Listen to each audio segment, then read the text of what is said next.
Hi everybody, it's Robbie from Southern California, and I ran down to Gary's garden for a minute. Oh my goodness, Gary, this is so cool. And I guess they're already starting to die back, some of them. Some of them, yes, from the heat, and I guess they're heading towards the end.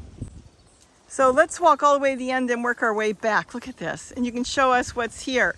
But you will have to talk because we have no mic on this. Oh my, isn't that gorgeous? What a beautiful walkthrough. So what do we have here? Down this end, I've got my kabocha squash, and I've got quite a few of those. They're doing really well. They don't mind the heat, so they survived our hot weather during last week's heat wave. I've got a few different squash growing here. Let's see, what do I have? I've got some of these. I don't remember what they're called. They're those little... Oh, the white patty ones? squash or something. Oh my gosh, it's so I've big. got a couple of those on this one. So that's got a couple that should be harvested. What else do I have? I've got some Santa Claus melon, or Pil de Sapo. Got a couple on this plant. Got a riper one further down. As we move back, I'll show you the ripe one. These are the green ones. I've got different peppers in different places. I've got some ubes I planted. I've got some okra. These are the tall okra. So I just planted those a few weeks ago. Hopefully they'll overwinter in here. There's another kabocha squash. Next year I'll get these planted earlier and they should grow over the top. A lot of the plants in here I planted a little late, so it's not as filled out as I hoped it would be. I've got some fig leaf gourds in a few different places. I've got some growing up here. I've got more growing here. I've got sweet potato that I've started to vine up. And then I've got my scarlet runner beans. I've got a few I just planted here. They'll die back and they'll come back even more vigorously next year. So I planted these a little later. You've got the Malabar spinach, you got more kabocha. Red Malabar spinach.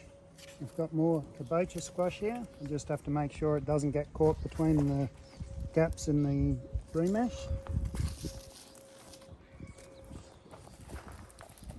This is a ripe Santa Claus melon, so that's the colour it should be when it's ripe. And it's little, it's not really a curly cube, but Like their tendril? the tendril here is dried up, so this is ready to be harvested. Got a couple of ornamental plants growing in here. I think these preferred a little shadier. They didn't really do that well here. Here's another fig leaf gourd. I've got quite a few of those scattered through here. I've got some strawberries. I've got a few other things here. Let's see. This is the Malabar spinach, but it's getting a little bit more shade, so it's the leaves are greener. The one over there is purple, so that's in full sun. This is a little more shaded, so the leaves are greener. Is the strawberries from Deborah's? The strawberries from Deborah's, yep. Gosh, she grows them like weeds. So She I've can't got- get rid of them. I've got these everywhere now. Oh, I see they're coming on the ground Yeah. now. That's what she's got all over the yard. They've touched the ground, and I'm sure they've set root. Oh So yeah. I've got a lot of new plants that I'll be able to dig up and put around next year. There's another fig leaf gourd. That's a bigger one, or shark fin melon, also called shark fin melon.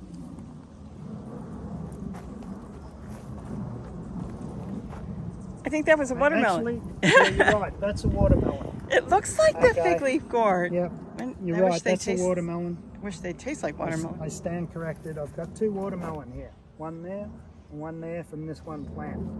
I'm just looking at the leaf and then I'm thinking, that was it? No, this is from the watermelon.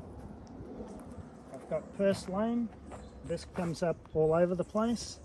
And right now the goldfinches are feeding on the seeds. So I'll have plenty of that coming back next year. And that's pretty much the end of the tunnel. Wow, well next time we'll come back and you'll be mic'd and maybe you'll have some questions so I can maybe get you to talk more about it. But this is absolutely gorgeous. I know it's been hot and it's humid and we've got the sun out, but boy, walk down, it looks beautiful. Should have come down here before the heat wave and before you lost a lot of leaves from that 100 and... It looked a little better before then. I know I've got a lot of dry leaves. So. That is absolutely beautiful. Yeah, we went through a heat wave of over 100 degrees, many days 110. It really knocked around a lot of plants, but we were fortunate enough to not lose. And boy, you didn't lose. I lost a couple of plants. So I lost this plant here. Okay, what is it? Looks like a flower. Ornamental, it's a flower. Oh, it might come back from the bottom. No. It might come back. And I forgot to mention, I've got some grapes I planted this year, scattered in a few places. They haven't really started to take off yet.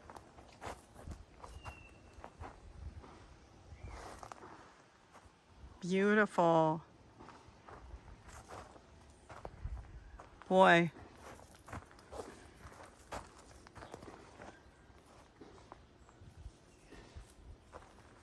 And that's all you do is just wind it around? Do you tie it up or just wind it? Just wind it.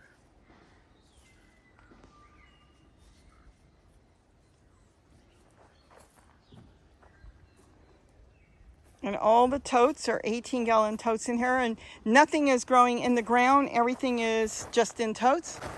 Everything except for the grapes. And I should know the name of these plants, but I can't think of them right now, but they're ornamentals. If I say it, it might be wrong. Mandevilla? No? Mandavillas. Mandavillas, okay. So the rest of it's all in the totes. That's gorgeous. I like the purple totes too. It's kind of an eggplant tote. Well, thank you for letting me come down and take a zip. I'm going to take a look on the outside here. And there it is. Absolutely beautiful. Okay, do you have to say anything else? Just if you like this video, please give it a thumbs up. And if you'd like to leave a comment, feel free to leave a comment. With that, thanks for watching, and don't forget to eat what you grow. Goodbye.